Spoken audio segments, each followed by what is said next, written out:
প্রেমটা ছিল সেটা তো তখনও সত্যি ছিল, এখনো দাঁড়িয়ে ওই প্রেমটা সত্যি। অতীত হলেও সেটা সত্যি, এরকম তো নয় যে অতীত বলে ওটাকে আমি মানে হয়নি তেমনটা তো বলতে পারবো। যখনই আমি একটা গান লিখতে বসি আমার মনে হয় যেন তোমাকে চিঠি দিচ্ছি। লোকগানের গায়করা কখনো কাককে দুধ বানায়, আবার কখনো কবুতরের পায়ে বেঁধে পাঠায় বার্তা। শেষ কবে চিঠি লেখা হয়েছে বা পাওয়া হয়েছে এটা আগে শুনি। লিখেছি প্রচুর, পাইনি খুব একটা। আগেও লিখেছি আমি, মানে গিভিং এন্ডে আছি, রিসিভিং এন্ডে নেই। শেষ কবে চিঠি লিখেছি মনে হয় 6 মাস 7 মাস আগে। এই যে এইভাবে ব্যক্ত করা মনের কথা এখন তো প্রায় হয়ই না, সময়টাই নেই, কেমন লাগলো সেটা? আমার খুবই ভালো লাগে চিঠি লিখতে, চিঠি পড়তে।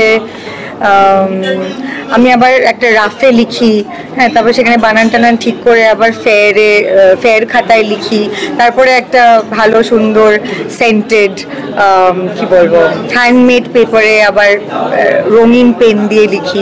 তো আমার এইসব বিষয় খাটতে ভালো লাগে, সময় ব্যয় করতে ভালো লাগে। উত্তর আসুক আর না আসুক, আমার যেটা করতে ভালো লাগে সেটা আমি করতে চাই, সেই জন্য আমার চিঠি লিখতে ভালো লাগে, আমি লিখে পাঠাই। অনেক সময় হোয়াটসঅ্যাপে উত্তর আসে বা অনেক সময় আসে না। আমার মনে হয় আমাদের জীবন থেকে এই অপেক্ষাগুলো চলে যাচ্ছে। আগে যখন ল্যান্ডলাইন ছিল তখন আমরা কাউকে ফোন করতাম, সে বাড়ি ফেরার অপেক্ষা করতাম, তার বাবা মা তাকে খবর দিয়েছে কিনা যে ফোনটা করবে সেই অপেক্ষা করতাম। তারপরে চিঠি লেখার সময় অবভিয়াসলি উত্তর আসার অপেক্ষা করতাম। এখন তো সবই হোয়াটসঅ্যাপ, মানে সিন হয়েছে কি না, ডাবল টিক হলো কি না, উত্তর এলো কি না। And we are becoming very impatient as a কি বলবো জেনারেশন।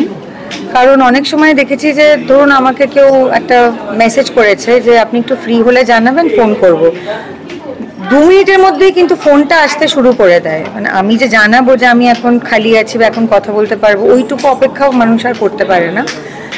প্রেমের ক্ষেত্রে এই অপেক্ষাটা তো খুবই সুন্দর, আমার মনে হয় সেটাই সবচেয়ে সুন্দর।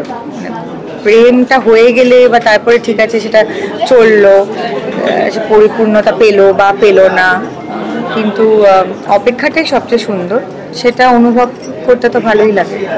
তুমি ওখানে মঞ্চেও পরিপূর্ণতা না পাওয়ার কথা বলছো, মানে সেই প্রেমগুলো সবচেয়ে ভালো, কেউ সেটা তো কষ্টও দেয়। ভালো মন্দ জানি না, কিন্তু আমি যে কটা চিঠি আজকে পড়লাম,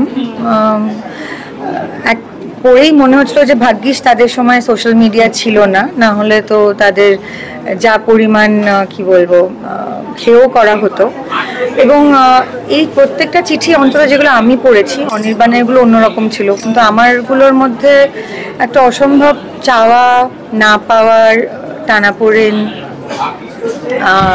মানে এই যে ক্রেভিংটা, হ্যাঁ, যে উত্তর আসছে না, চিঠি পৌঁছচ্ছে কিনা জানি না, চিঠি জবাব আসছে না, বা আমি তোমাকে ভালোবাসি, আমি তোমাকে ছেড়ে চলে গেলেও আমি তোমাকে ভালোবাসবো, সেই চিঠিগুলো আমি যেগুলো আজকে পড়লাম নিজের হোমওয়ার্ক করার জন্য লাস্ট 4-5 দিন ধরে অনেকবারই পড়েছি, এবং ওটাই মনে হচ্ছিল যে ভালোবাসার পরিপূর্ণতা পেয়ে গেলে সেটা আর হয়তো ওই জায়গাটায় পৌঁছয় না। এবং ফ্রিডা কালোর যে চিঠিটা আমি পড়েছি এবং সিমন দু বুভর যে চিঠিটা পড়েছি, তার দুটোতেই কিন্তু লেখা আছে যে আমি তোমাকে ত্যাগ করছি, আমার পা কেটে ফেলা হচ্ছে, তার সেটার সঙ্গে পায়ের সঙ্গে আমি তোমাকেও কেটে ফেলছি, বা আমি তোমার আর অপেক্ষা করছি না। কিন্তু এই সবগুলো কথা বলার মধ্যেও যে হৃদয়ের যন্ত্রণাটা ফুটে উঠেছে, এবং খুবই সিম্পল ল্যাঙ্গুয়েজে, এরকম নয় যে ভীষণ ভারী কি একটা, আমি কত পড়াশোনা জানি, আমি কত ইংরেজি শব্দের উপর আমার দক্ষতা আছে, বা ফ্রেঞ্চ শব্দের উপর সেই শব্দে আমি কত পারদর্শী, সেটা কিন্তু নেই চিঠিগুলোতে। খুবই মর্মস্পর্শী চিঠি, এবং অনেক কিছু শিখলাম। আমি পরবর্তীকালে চিঠি লিখলে এদের থেকে অনুপ্রাণিত হয়ে, প্রভাবিত হয়ে হয়তো আমার বাংলা শব্দের কি বলবো কাঠামোটাকে আমি আরেকটু স্ট্রং করতে পারবো। So I am very happy and excited about this. সত্যিকারই লাস্ট একটা প্রশ্ন যে পরিপূর্ণতা পায় না যে প্রেম, সেগুলো আমরা ভুলে যেতে চাই, সেগুলো নিয়ে কথা বলতে চাই না, কিন্তু তোমাকে পুরো উল্টোটা দেখেছি, কিছুদিন আগেও দেখলাম, মানে সেটা রিলিশ করো বড় তুমি, তাই না? সেটা কিভাবে, মানে এটা আমরা সবসময় চাই যে ভুলে যাই বরং। এইসব পড়াশোনা করতে হবে তাহলে। হ্যাঁ, বড় বড় গুণী শিল্পী মানুষ, আর্টিস্টরা যারা বই লিখে গেছেন, কবিতা লিখে গেছেন, চিঠি লিখে গেছেন, আমাদের সৌভাগ্য যে সেগুলো আমরা একটা ট্রান্সলেটেড ভার্সন এখন আমরা পাই। পড়াশোনা করতে হবে, পড়াশোনা করলে একটু ভাবনা চিন্তাগুলো হয়তো মানুষের একটু অন্যরকম হওয়ার সম্ভাবনা আছে। সবার ক্ষেত্রে যে হয় সেটা নয়, কিন্তু প্রেমটা ছিল সেটা তো তখনও সত্যি ছিল, এখনো দাঁড়িয়ে ওই প্রেমটা সত্যি।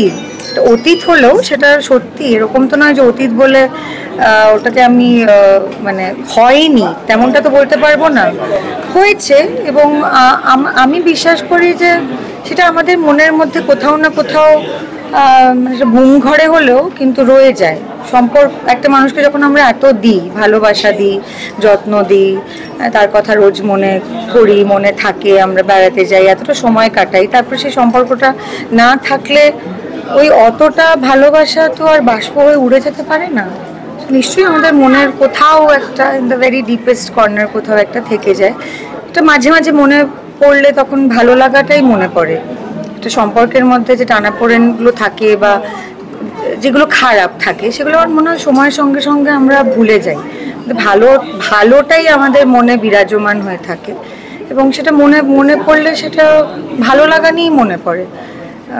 অসুবিধে হচ্ছে যে সেটা মানুষের কাছে ব্যক্ত করতে গেলেই একটা ব্যাকল্যাশ আসে যে কেন মনে পড়ছে। এবং মনটা আমার, কি পড়বে আর কি না পড়বে সেটা তো অফকোর্স আমিই ডিসাইড করবো। Thank you.